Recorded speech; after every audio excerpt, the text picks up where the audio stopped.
Ustalar yine tasardatıp yaptı. Neçe gün oldu Daniel? Bir hafta mikserde.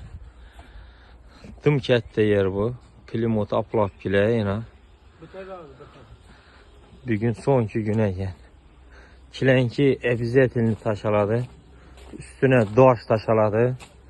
Ondan keyin sirk taşaladı. Yine sirkelerim görek. Yine. Vartalyot yürütüledi. 2 mərtə yürütülədi. Bu bir yürütülüb durdu azı. Azı alt taşap terelikisini bıçakında yürütülədi. Neybanıyla bölünüp durdu. Yaldırab durga yer bıçakında yürütülgen. İn teyine trambotki aparat yürütülədi. Trambotki. Plymouth aplapkide kuyladı yine. 4 tərəfən bıcayın.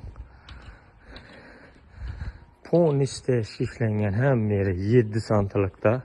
Baxalanını elden aytib ötkideyin steşkinin santısı 6000 som. Bardiyorun santısı 1600 som. Kime şimdi hizmetle gerek olsa ekranda telefon numarları var. Yani dört taraftan bu hem merisleniyor. Instrument taraflama hemen herse üzlerimizden. Bu artalyotu, trambot, mikserden farladı. Hemmesi üzlerimizde. Bir mal telefon atarası.